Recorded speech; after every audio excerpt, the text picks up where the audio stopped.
Nah, untuk berikutnya, sebelum kita masuk kepada bab perincian orang-orang istihadah, golongan orang-orang istihadah, kita harus memahami tentang macam-macam darah.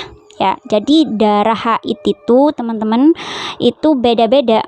Ya, macam-macam darah itu ada dari segi warna, ada dari segi tekstur, ada dari segi aroma. Ya, kalau dari segi warna itu ada warna hitam, ada warna merah, ada warna coklat, ada warna kuning, ada warna keruh. Ini dari segi warna. Kemudian dari segi tekstur ada yang kental, ada yang cair. Ya.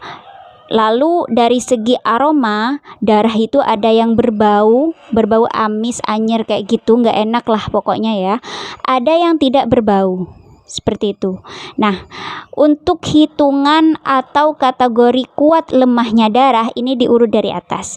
Yang hitam itu lebih kuat dari yang merah lebih kuat dari yang coklat lebih kuat dari yang kuning lebih kuat dari yang keruh. Begitu juga yang dari segi tekstur, yang kental lebih kuat dari yang cair, yang berbau lebih kuat daripada yang tidak berbau. Nah, untuk bisa membedakan ya, menjumlah ya, kalau misalnya keluar darah yang merah, kental, kemudian berbau, dibandingkan dengan keluar yang hitam kemudian cair tidak berbau, lebih kuat yang mana? Nah, untuk bisa menghitung agar lebih mudah, kita pakai poin di sini ya.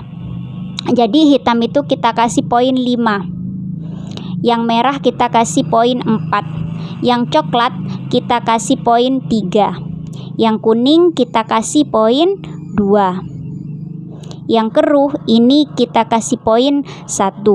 Yang kental di sini juga kita kasih poin 1. Sedangkan yang cair kita kasih poin 0. Yang berbau kita kasih poin 1. Yang tidak berbau kita kasih 0. Ya. Nah, begini teman-teman, dari segi warna ya, dari segi warna ada hitam, merah, coklat, kuning, dan keruh. Nah, ini untuk yang 3, hitam, merah, coklat, ini semua ulama sepakat bahwa 3 darah yang di atas ini, hitam, merah, coklat ini adalah warna darah haid gitu. Untuk 3 warna ini ya, 3 warna ini tidak ada perbedaan pendapat. Para ulama sepakat semuanya bahwa 3 warna ini adalah darah haid. Sedangkan 2 warna yang ini, yang keruh sama kuning ini ada perbedaan pendapat. Ada ulama yang mengatakan bahwa kuning dan keruh ini juga termasuk darah haid. Ada juga yang mengatakan kuning dan keruh itu bukan termasuk darah haid. Seperti itu. Lalu bagaimana? Nah, kita bisa, kalau misalnya kasusnya itu kita keluar darah ya, misalnya pernah keluar darah kuning dan keruh, kita bisa nih menggunakan yang lebih mudah itu menggunakan pendapatnya ya. Ada dari pendapat dari Syekh Ali Jum'ah sama Syekh Syahid Kamali serta beberapa masyayikh Al-Azhar itu menghukumi kalau misalnya darah kuning sama keruh itu keluarnya beriringan dengan masa haid ya, dengan keluarnya masa haid di masa haid di darah haid, kalau beriringan keluarnya maka itu kita hukumi sebagai darah haid juga. Tetapi kalau misalnya kuning dan keruh itu keluarnya tidak beriringan dengan keluarnya darah di waktu masa haid, nah itu bisa kita hukumi itu sebagai keputihan saja. Seperti itu. Itu adalah penggabungan dari perbedaan 2 pendapat tadi. Karena ada pendapat yang mengatakan kuning dan keruh itu haid, ada juga yang mengatakan bahwa warna kuning dan keruh itu bukan haid. Jadi lebih gampangnya itu kita bisa mengikuti pendapatnya Syekh Ali Jum'ah dan Syekh Syahid Kamali serta beberapa masyayikh Al-Azhar yang lain.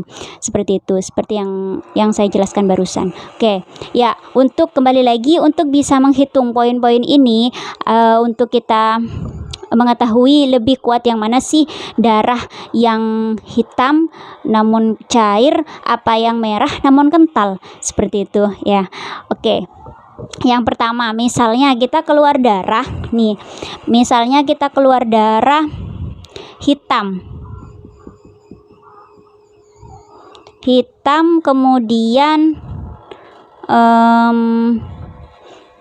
cair ya, hitam cair kemudian tidak berbau.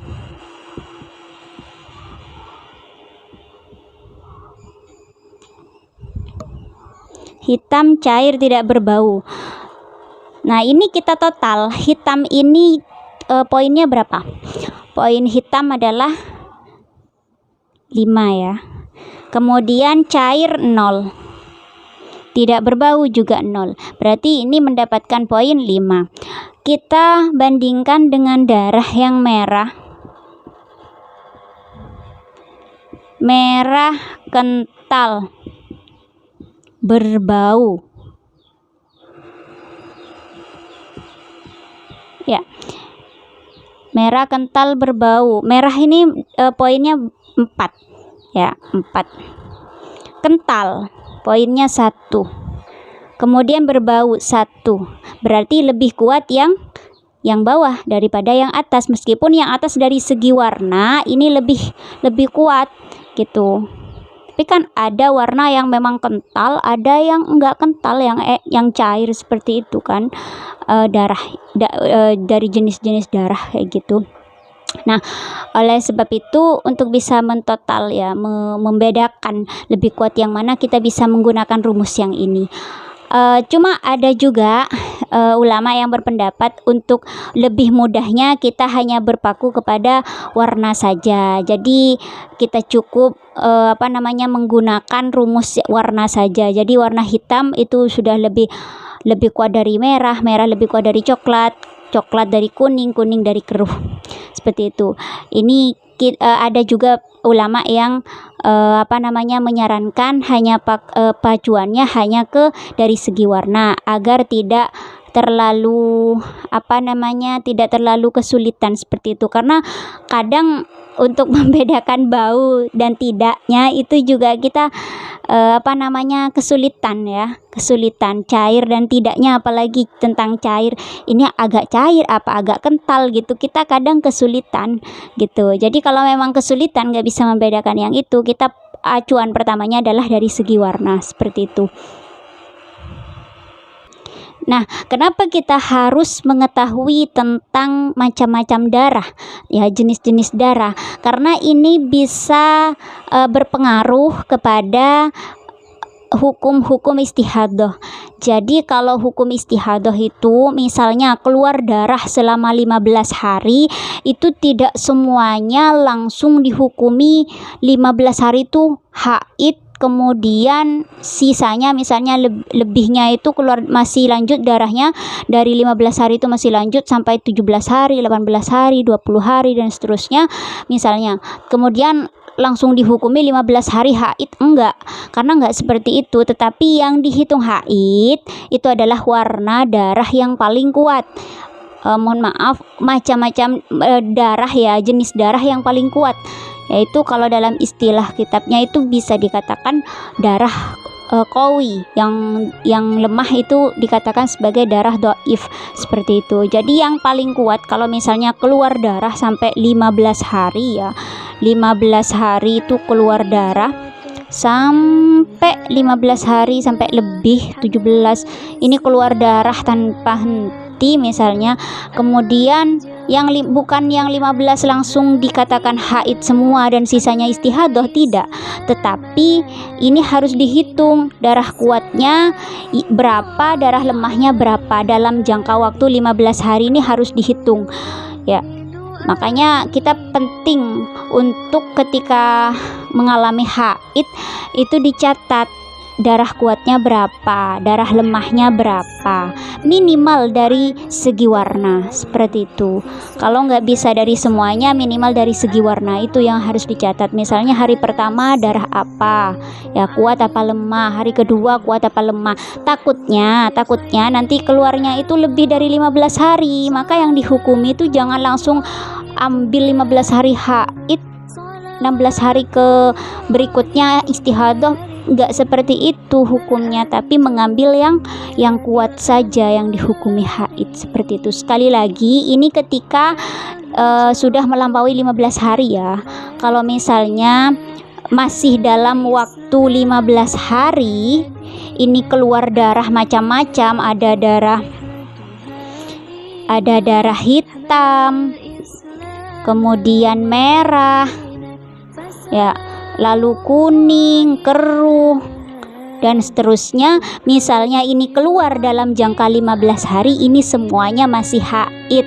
Kecuali nanti kalau darah itu keluarnya melampaui 15 hari. Kalau melampaui 15 hari maka nanti hitungan yang haid itu hanya dikembalikan pada darah yang paling kuat saja, seperti itu. Sekali lagi, kalau masih dalam jangka waktu atau dalam masa hitungan 15 hari, meskipun darahnya bermacam-macam yang keluar ya, itu semuanya masih haid kalau darahnya tidak sampai lebih dari 15 hari. Yang lumrah itu kan biasanya ya 1 minggu gitu kan, 7 hari, 6 hari, 8 hari itu yang biasa, yang biasanya pada lumrahnya kan seperti itu. Misalnya ya 7 hari itu keluar darah bermacam-macam, hitam ya, hitam, kuning, merah dan seterusnya. Ini kan masih dalam hitungan 15 hari, maka semuanya haid meskipun meskipun bermacam-macam seperti ini, seperti itu ya. Oke, kalau sudah paham tentang warna darah, kita akan lanjut setelah ini pembahasan berikutnya.